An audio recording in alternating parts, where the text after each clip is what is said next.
అల్లు అర్జున్ ఒక ట్వీట్ చేశారు, పాపం ఎందుకు కదిలిందో మరి.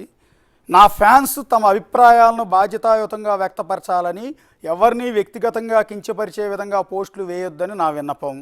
ఫ్యాన్స్ ముసుగులో గత కొన్ని రోజులుగా ఫేక్ ఐడి, ఫేక్ ప్రొఫైల్స్తో పోస్టులు వేస్తున్న వారిపై చర్యలు తీసుకోబడతాయి.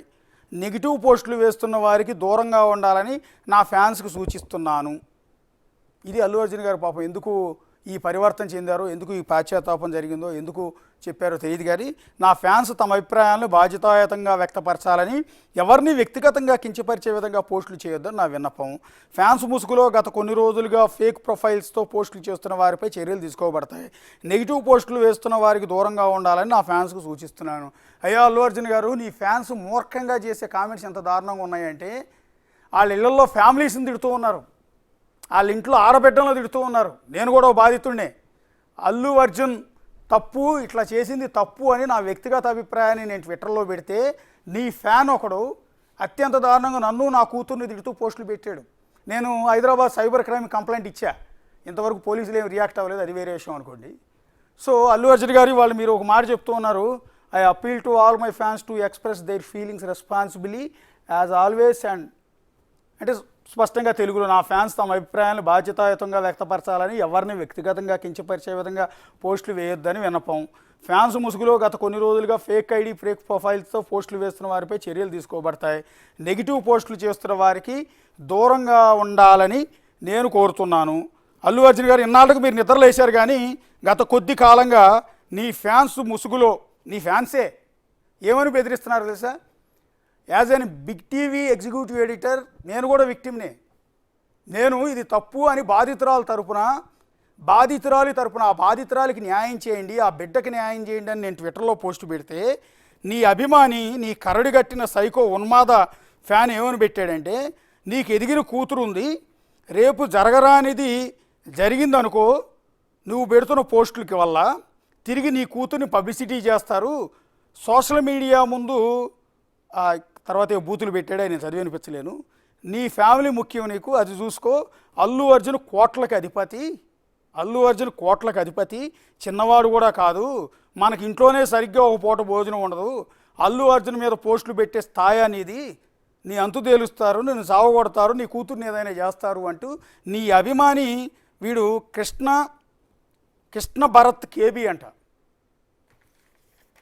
కృష్ణ భరత్ కేబీ అనేవాడు అల్లు అర్జున్ ఫ్యాన్. మీరు ఇన్నాళ్ళకి నిద్రలేసి ఇంత పెద్ద ట్వీట్ పెట్టారు, కానీ ఇది మొదటి రోజే నిద్రలేస్తే బాగుండేది, నీకు ఇంత డ్యామేజ్ జరిగేది కాదు. అంతా అయిపోయిన తర్వాత అందరినీ తిట్టమని నీకు యాంటీగా మాట్లాడిన టీవీ ఛానల్స్, అది బిగ్ టీవీ అయినా సరే, బిగ్ టీవీ మీద ఎంతమంది దుమ్మెత్తిపోసారండి. నీకు మద్దతుగా కొన్ని రాజకీయ పార్టీలు రంగంలో దిగాయి. ఏది, ఒక రెడ్ శాండర్ స్మగ్లర్ క్యారెక్టర్ చేసిన నిన్ను సపోర్ట్ చేస్తూ, ఒక మహిళ ప్రాణం పోవటానికి కారణమైన నిన్ను సపోర్ట్ చేస్తూ కొన్ని రాజకీయ పార్టీలు రంగంలో దిగిపోయాయి, విపరీతంగా రెచ్చిపోయాయి. ఇదేంటి అన్యాయం రా, బాధితురాలకు న్యాయం చేయండి అని ప్రశ్నించిన బిగ్ టీవీ లాంటి ఛానల్ని ఇష్టం వచ్చినట్టు దుమ్మెత్తిపోసాయి ఆ పార్టీలు కూడా. ఆ పార్టీ కార్యకర్తలు కూడా అదే రకంగా దుమ్మెత్తిపోసారు. ఇందులో మా పాపం ఏంటో మాకు అర్థం కాల. మేము నిన్నేంది ఎట్లా అల్లు అర్జున్ని, అయ్యా నీ వల్ల ప్రాణం కోల్పోయిన రేవతికి న్యాయం చేయండి అని బిగ్ టీవీ తరఫున అడిగాం. బిగ్ టీవీ కథనాలు ప్రసారం చేసింది. అరే, నిన్ను పరామర్శించడానికి వస్తున్న వాళ్ళు కనీసం వెళ్ళి ఆ బాబుని, ఆ బాధితురాలు ఎందుకు బాధితురాలు కుటుంబాన్ని పరామర్శించట్లేదా అని మేము ప్రజల తరపున, ఒక సామాన్యుల తరపున బిగ్ టీవీ ప్రశ్నించి కథనాలు ప్రసారం చేస్తే, బిగ్ టీవీని ఉద్దేశించి కొన్ని రాజకీయ పార్టీలు, పేర్లు చెప్పట్లా మేము, నీ ముసుగులో, నీకు మద్దతు ఇచ్చే ముసుగులో నిన్ను సపోర్ట్ చేస్తూ, అరే కనీసం ఒక పేదరాలే, ఒక ప్రాణం పోయింది, అక్కడ ఒక బిడ్డ తల్లి లేక అల్లాడుతోంది, నీ కూతురు లాంటి కూతురు అక్కడ ఒకటి ఉంది, చిన్న పాప, నీ కూతురు వయసు ఉన్న పాపే, రేవతికి ఒక కూతురు ఉంది. ఆ పాప ఈ రోజుకి అమ్మ ఎప్పుడు వస్తుందని దిగాలుగా రోజు ఇంట్లో కూర్చుని ఎదురు చూస్తుంది. నువ్వు ఒక 10 గంటల పాటు జైల్లో ఉండొచ్చినందుకు నీ కొడుకు, నీ కూతురు అల్లాడిపోయారని చెప్పి నీ వాళ్ళంతా కూడా చెప్పారే. మరి అవతల ఉన్నది బిడ్డలు కాదా? అవతల ఉన్న వాళ్ళకి తల్లి, తండ్రి, అభిమానం, ప్రేమలు ఉండవా? బంధుత్వాలు ఉండవా? బంధాలు ఉండవా? నువ్వు 10 గంటలు జైల్లో ఉంటే నిన్ను చూడటానికి నీ బిడ్డలు అల్లాడిపోయారంట. నీ సోషల్ మీడియా వాళ్ళు నీకు మద్దతుగా విపరీతంగా పుంకాలు డౌన్లోడ్ చేశారు, దించారు, కథనాలు ప్రసారం చేశారు.